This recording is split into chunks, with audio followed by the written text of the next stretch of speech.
താനെന്തിനാ അതിന്റെ പുറത്ത് ഇരിക്കുന്നത്? അവിടെ ഇരുന്ന് കഴിക്കാൻ പാടില്ല ആ ചിടുങ്ങ് പറഞ്ഞു. ഇവിടെ ആവുമ്പോ പിന്നെ എന്താവാലോ. അങ്ങനെ ഇപ്പൊ ഇവിടെ എല്ലാം ആക്കണ്ട. ക്ലോസറ്റ് ഫിറ്റ് ചെയ്തിട്ടില്ലേ? ഞാനൊരു ചവിട്ടിയാലുണ്ടല്ല.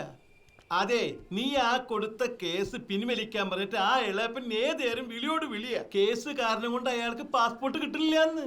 അങ്ങനെ എന്റെ വീട്ടിന് കല്ലെറിഞ്ഞിട്ടേ അയാൾ അമേരിക്ക പോയി കല്യാണം കൂടി സൂഹിക്കണ്ട. സംഭവം 307 അറ്റംപ്റ്റ് മേർഡർ. കുറച്ച് നടക്കട്ടെ. സത്യം പറയടാ, നിന്റെ വീടിന് കല്ലെറിഞ്ഞ് നീ തന്നെയാ. ഇയാൾ എന്തൊക്കെയായി പറയുന്നേ? പപ്പാന്നല്ലേ വീടിന് കല്ലെറിഞ്ഞേ? അപ്പൊ നീ എല്ലാം ശ്രദ്ധിക്കുന്നുണ്ടല്ലേ? വക്കീല് പറഞ്ഞിട്ട് കേസൊന്ന് സ്ട്രോങ് ആക്കാൻ. അങ്ങോട്ട് വിട്ടുകൊടുക്കടാ.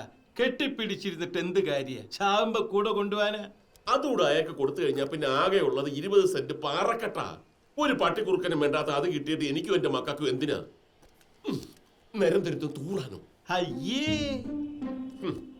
ആ ഡാഷ് മോനെ ഞാനൊരു പാഠം പഠിപ്പിക്കുന്നുണ്ട്.